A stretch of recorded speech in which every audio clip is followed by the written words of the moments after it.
to the Viking Update Show. We have a lot to talk about. Adam Thielen, Jordan Addison, the quarterback situation, the playoffs, Brian Flores' interviews. Let's get to it all here. He's John Krawczynski from The Athletic and TalkNorth.com. I'm Jim Souhan from the Star Tribune and TalkNorth.com. We're coming to you from the Aquarius Home Services Studio, and we all are also presented to you by OnX Hunt. We'll tell you about our sponsor here in a little bit. A lot to get to. Let's start with probably the biggest story for longtime Viking fans. Adam Thielen announces his retirement in conjunction with announcing that he is providing a $5 million donation to help homelessness in Minneapolis. Ideally he would have gone out with the Vikings, but we don't have to pretend he abandoned the team and he's elsewhere. He had an incredible career. He's one of the best stories in Vikings history, one of the best players in Vikings history, and he ends his career in a very classy way.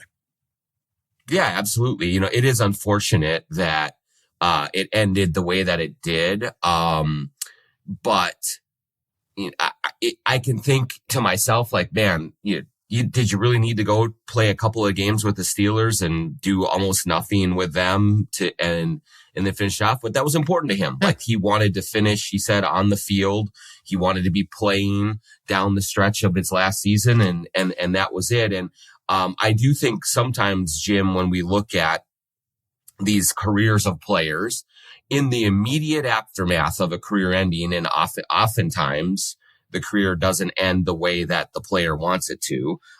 You look at it and you say, boy, really, what a shame. And that really kind of, has an effect on, his legacy or whatever like that. And then 3, 4, 5 years down the road, you don't think about that at all. And so I think that clearly the takeaway from his career, from his retirement for me, is just that this was one of the greatest development stories in franchise history, one of the greatest work ethic stories in franchise history. And for him to come in the way that he did, not through the back door, but like through the shed in the back 40 of the franchise's property, and kind of sneaking in that way, and then turning into a Pro Bowl, all pro level receiver, and being as productive as he was for as long as he was, just remarkable. And I mean, the gesture to donate like $5 million is a lot of money. He's made a lot of money in his life, but that is a lot of money to be donating to an unbelievable cause in the Twin Cities. And so, I mean, I always really enjoyed my interactions with Adam Thielen and the way that he kind of went about his business, and nothing but respect for his career and for kind of the way that he is kind of going out with grace and class and an unbelievable gesture. Yeah, the gold standard of this debate is, okay, Willie Mays had this incredible career, and so many people remember him, stumbling around the outfield while playing for the Mets at a very advanced age. But I don't know. I've been thinking about this stuff for many decades now, and when I think about it, I go, well, I personally, as a longtime baseball writer, I think Willie Mays, I think of him as the greatest all-around baseball player in baseball history. And the fact that he had a bad outing at an advanced age absolutely does nothing to diminish his standing in the game for me. So there was a time in my life, in my career, I was like, come on, seek the perfect ending, get out at just the right time and just the right way and just the right city. Now I'm like, you know what? Once it's over, it is over, and you're never going to get it back. So if you can make an extra $1 million, if you can take one more shot at a playoff victory, or just go do it. Yeah. And like, I do think that there is something to be said, especially for the guys who have had really, really great careers. I think you earn the right to make the decision for yourself in some ways. Now, everyone has the decision made for them eventually, but you can do what you want with it because it's your career. And so if it's important to you to go out when you're still at your peak and leave people wanting more and have them always, just thinking about you that way, great, do it that way. That's fine. If you've physically just gotten to the point where you cannot stand it anymore and you're walking away earlier than maybe some fans would like you to, do it. That's fine. But if you do want to just try to squeeze every last drop out of the turnip and hold on to this thing for as long as you can, because like you said, Jim, when it is over, it's totally over. I just don't have a problem with that. I may look at it and be like, shoot, I wish there was a more poetic, I wish there was a cleaner finish to it, but that doesn't take away anything of what Adam Thielen accomplished, in his, incredible career, mostly with the Vikings. And he also had a really good year last year with the Panthers as well. Yeah. So congratulations to him. And thank you for making such a generous donation to something that can help a lot of people. Another receiver to talk about, Jordan Addison. And I respect guys who get up at 3 a.m. to work out, and I can't believe they blocked the door to the gym and he had to break it. I mean, I'm sure that's what the trespass fee is all about. That's totally what it was. Yes. Completely, totally dedicated to the craft. And they just could not keep him away. Very, very admirable on Jordan Addison's part, no doubt. What do they do with him? I mean, and I don't know. Here's the thing. Basically, he's signed for next year. They can pick him up for a very expensive 1-year extension to his rookie contract. They're not going to cut him, right? I mean, right. He might get suspended. It's possible. Maybe this ends up not rising to the level of something that the NFL would want to suspend him for. I think what this means for me is this puts the odds very much against him getting a second contract, lucrative second contract. It doesn't necessarily change his immediate future. I agree with that. I think that the interesting part about all of this here, Jim, is that because he's had the off-field issues, those are certainly reason to look at his long-term future. And do you want him, with this franchise and all of that? But honestly, really what is probably going to color whatever their decision is as much as anything is that he didn't have a great year on the field either. He dropped a lot of passes. He made a few plays, but he certainly did not take the next step that you want a young player of his caliber to just build on in his career. I mean, it was a very, very promising start to his career.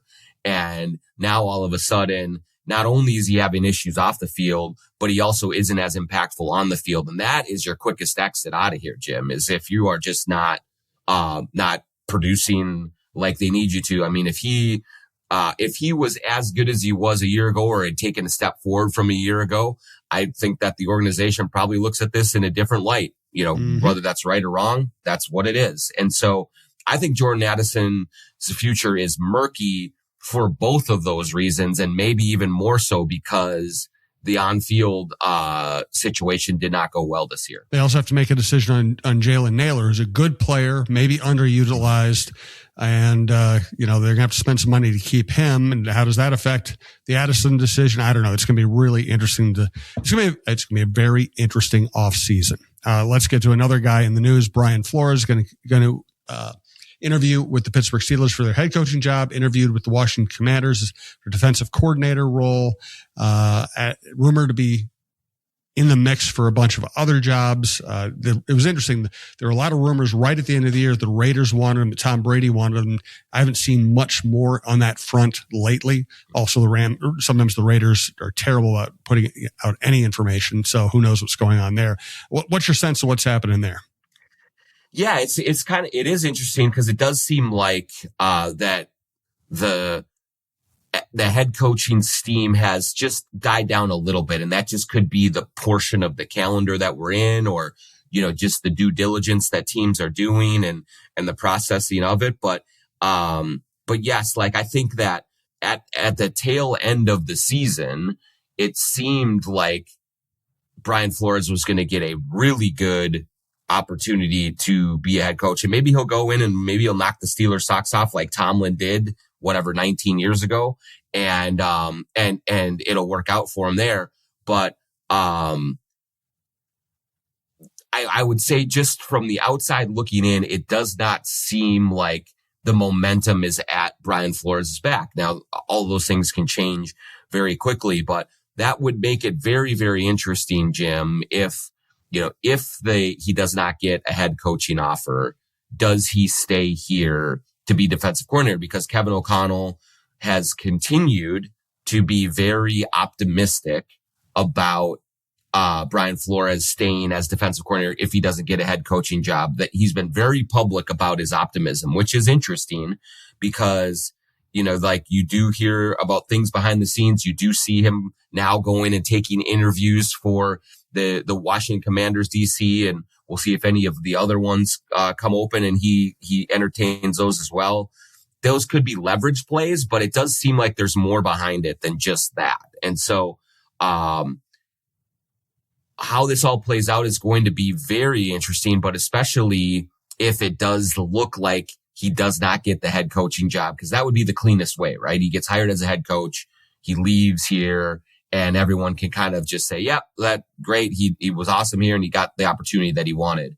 If he doesn't get that head coaching job and then he has to consider staying or leaving, that's going to be a trickier proposition, I think, than maybe some Vikings fans want to admit. Yes. Again, another fascinating topic we're going to be following here. Also, this is one of 3 Vikings shows on the network. Check out Alec Lewis's show. He does a really good job covering the team for The Athletic and TalkNorth.com. And former Vikings general manager Jeff Diamond does a show with me.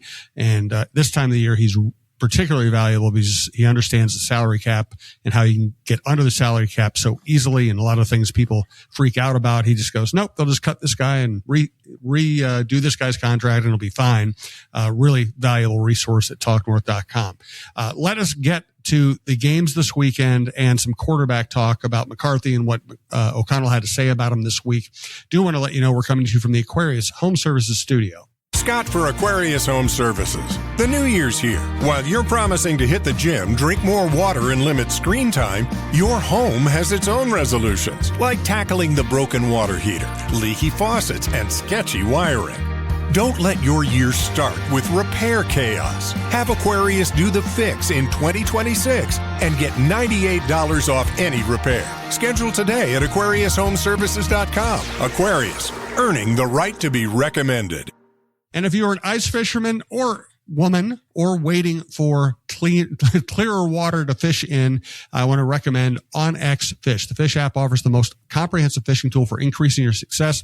Use the Fish app to find new places to fish and sort lakes by species, abundance, trophy, and keeper potential. OnX Fish also shows you hot spots, lake by lake regulations, and private and public land ownership information.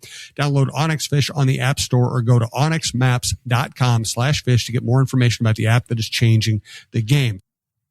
So, they didn't really say a whole lot when they had their year-end press conference, other than it's obvious that they still want McCarthy to be their guy. They also want him to have a viable alternative if he doesn't do it or doesn't stay healthy, and somebody who might push him in terms of competitiveness.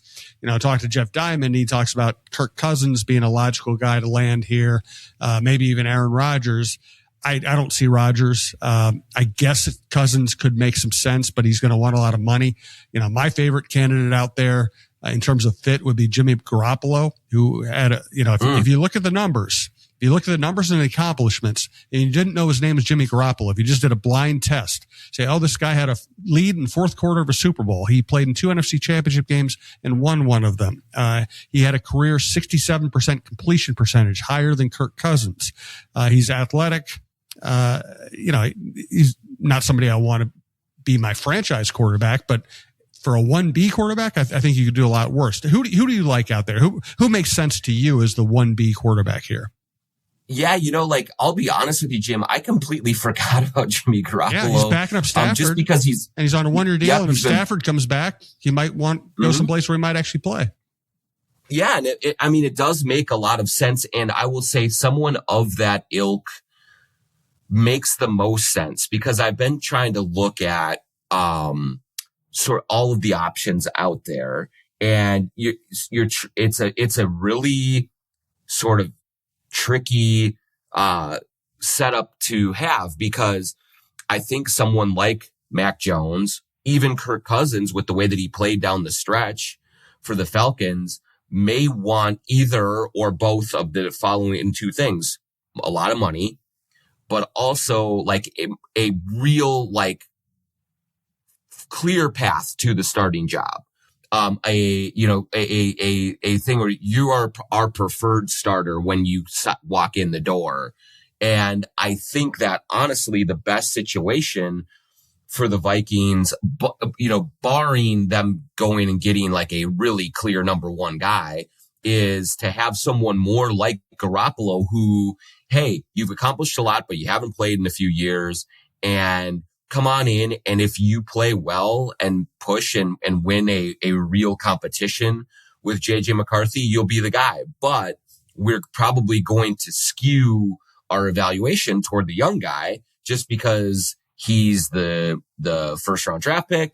We've got a lot invested in him, and we would like to see him win the job. And so someone like that, someone like a Marcus Mariota, someone who has been a backup for a while now, but also still has juice in the tank and could, who wants to push and wants to compete and wants to play. I like that kind of a situation. I think Kevin O'Connell and Kwesi Adolfo-Mensah both basically said they wanted a deep and talented room. That speaks to me to be more of you bring in someone that is maybe on McCarthy's level or right just below it and then see where they stand and go from there. It does not feel like they would go and, break the bank or, make a big trade for a more accomplished quarterback who's going to come in as the clear number one. And whether that's the right thing to do or not, I'm not sure, Jim, but that's what it feels like we're going toward here. I think it's what they're going to do. I also think it's the right thing to do because I think they still have to give McCarthy every opportunity here. And I agree. So, I just think that's where we're headed. Let's have some fun. Yeah, Jim. Yeah. Oh, sorry. One more thing. Just like when you look at what Bryce Young did this year. Yep. You looked at the Sam Darnolds of the world, and I just do think it would be irresponsible of them to bury McCarthy right now. I know we have a lot of questions about him. You have a lot of, you just want to figure out exactly what he is capable of doing. But I want to see him come into next year with a real chance to be the starting quarterback and to get more reps, more opportunities, and see if he can turn a corner. I just don't think the sample size is large enough yet to make a decision either way on him. Agreed. So let's get to this weekend's games. We're talking here on Thursday morning. It is really weird to look at this round of the playoffs, which is usually the best weekend of football there is in the NFL, and not be blown away by the teams or the matchups. It's like without Mahomes, Lamar Jackson, Burrow, it's like, and with the Lions, who were a great story, it feels really like kind of a flat weekend to me. I don't know about you. Totally. Yeah. I mean, I thought, and it's really interesting that I think that way because I'm in agreement with you. I'm uninspired, I think is maybe the best way to put it with these matchups. But it's interesting that I feel that way when, round one was awesome. Like there were so many great games in the first round, the Bears and the Packers and, even Eagles 49. Everyone was competitive except for the Chargers and the Patriots was just a dud, and the Texans Steelers too. But like Bills Jaguars was awesome. Panthers Rams was awesome. Like all of this stuff was really, really good. And yet here we are going into this weekend. I'm like, I'm not super excited. Like I am intrigued and I'm enjoying the Bears because it's sort of an upstart team, franchise that's been down on, its luck for a long time, a city that really wants success, had that amazing comeback against the Packers. Like that was fun. And that's what I'm looking at. But like everyone else is kind of like, meh. Like I'm not a big Broncos guy. I'm not a Sean Payton guy. The Bills, I'm sort of kind of a little bored with. The Patriots and Texans both don't really have a lot of personality. Same with the Seahawks and 49ers. And so there's just not a lot of like megawatt star power. There's not a lot of like just sizzle with this. But I mean, chances are the games are going to be great and competitive and it'll be entertaining, but it just doesn't have that feel to it, that secondary just kind of marketability, I think, that sometimes, you really are looking for in these matchups. Agreed. And, having said that, I'm sure some of these games are going to be fascinating. We're going to have a lot of fun watching them and talking about it next week, but it's not quite the same. It just isn't. Let's just run through picks really quickly here. Bills, Denver. I'm going to go with Josh Allen. I know Denver's defense is great. The Broncos have been, unreal, have been the best team in the AFC for most of the season. I want to see Bo Nix do it in the playoffs before I kind of fully believe in him. And I thought that Josh Allen was really impressive against the Jaguars. And I know that the Bills have a lot of their own issues. But I'm taking Buffalo in that one. Exactly. I just think Josh Allen, I'm not sure Denver's ready for this kind of a game. And I know Josh Allen is. 49ers at Seattle. I feel sorry for the 49ers, because by overachieving and overcoming their injuries, what they've done is put themselves in a situation where they're just up against a healthy, rested, superior team.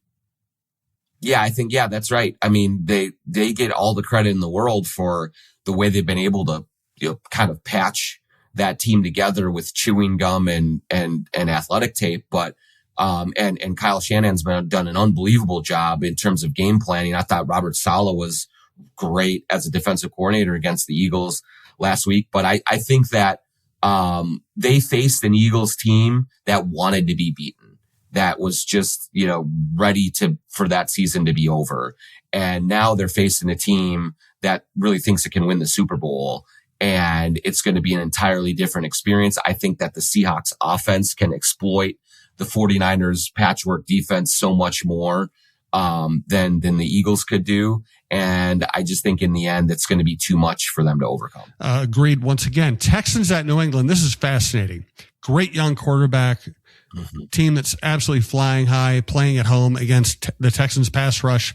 The amazing thing is CJ Stroud, who's a good quarterback, made so many terrible mistakes against the Steelers. Yeah. He had bad fumbles. He held the ball too long. He threw a terrible red zone interception, and his team still won by like 20. So that's how good the Texans defense is. What do you think of this one? Yeah, this is a hard one because I agree. I don't think the Steelers are very good either. And so, this feels a little bit like, Jim, if you remember, 2009 when, the Vikings just stormed into the playoffs and had the bye in the first round. And then the Cowboys won their game in the first round. And it was like, oh my gosh, the Cowboys are going to come into Minnesota and rock the Vikings and take that game. And people kind of just forgot about how good the Vikings were because they had the week off and no one really talked about them. And so like, I want to pick the Texans here because you have a rookie quarterback. I think the Patriots have, some questions at the skill positions, against that defense. How do they generate enough offense to win a game? But I'm also thinking, you know what? The Patriots have been so good all year long. I know they've had an easy schedule, but they've just been really, really good. And Drake May has, I think, been the best player in the league for most of this season.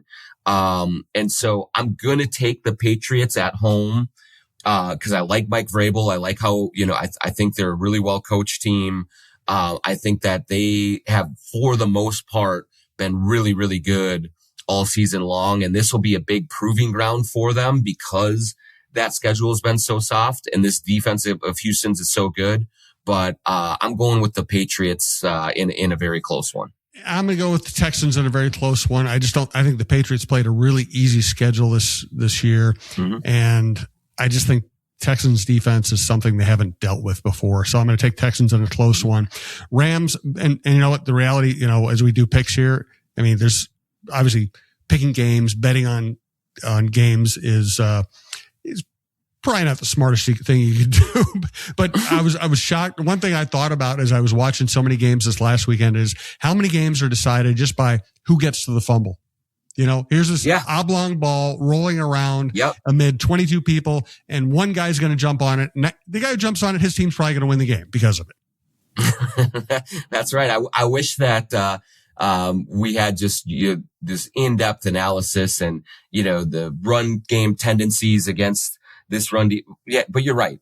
So much of it comes down to those just tiny little things and that just swing a whole game. And then, all right, here we go. I mean, the parity in this league is such that it is designed to have really close games, and then usually the team that benefits from the bounce wins the game. Yep. Check out John on the John Krawczynski Show, one of our most popular shows at TalkNorth.com. Hey, we didn't do Bears Rams. Well, I'm going to. I'm doing this before we get to that one. Oh, sorry. No, it's okay. John can't wait to pick Bears Rams. John is very fired up about the Bears. John is doing his Lavelle E. Neal III imitation right now. That's right. But check out John on the Viking Update Show. Check out the rest of our lineup. Mark Rosen, Lavelle E. Neal III, Roy Smalley, Don Mitchell, Michael Russo, Anthony LaPanta, Alec Lewis. We have so many good people. I can't even remember them all. Check it all out. We do appreciate it. Rams against Bears. Rams against your Bears. They are my Bears now. And so I'm going with it. It's a totally emotional pick. I think that the Rams are a bad matchup for the Bears, because I do think that this is a team that probably is not going to beat itself the way that the Packers did in some ways in that game. I think that they are much better coached than Green Bay it is, and I think that they're certainly healthier than what the Packers were, and so the Rams will probably win the game. That's what I'll say. I think the Rams will probably win the game, but I'm picking the Bears because I'm having fun watching them. I'm having fun seeing Caleb run around and just fire some ridiculous off 1 foot pass down into a tight window for a big first down, and then airmail an easy slant, 2 plays later. They are all over the place. Every game they get down. They're like the Timberwolves. They get down by a big, a healthy deficit, and then they roar back in the second half. And so, they're the one team that I'm just excited to watch because I have no idea what's going to happen. And it's certainly going to be entertaining and crazy. And so I'm just going to pick the Bears because I just want it to happen. I think the key to the NFC, maybe the key to the Super Bowl, is Matt Stafford's right hand. I think if he's healthy, the Rams are the best team in football, and they're going to win it all. I think if there's anything wrong with that right hand, as there was for half of the Panthers game, then that's going to blow up all their plans. Unless my guy, Jimmy Garoppolo, comes in and saves the day. So very well could be. I'm going to guess that Stafford is going to be healthy in this game, and therefore I'm going to pick him to win this game. I'm going to keep picking him to win as long as that right hand is healthy. And I'm sure I'm wrong, but that's my pick. Well, and you just really can't, in these situations, you cannot underscore coaching. And I think Ben Johnson's a good coach. I think they've done a really good job there, but like McVay is he's great, the gold standard. Yeah. So they always do the right thing. They always are prepared. They make the right choices in tough situations. And so they just set it up so they're not going to be beaten by some unforced error like that. And that makes it a lot tougher for a Bears team that is talented, but certainly does have some holes in it to overcome. No doubt. Good stuff, John. Thank you. I'll talk to you on the John Krawczynski Show, which also we put on YouTube. Please check that out. We appreciate all the support. Please take care of our sponsors, and we'll talk to you next week.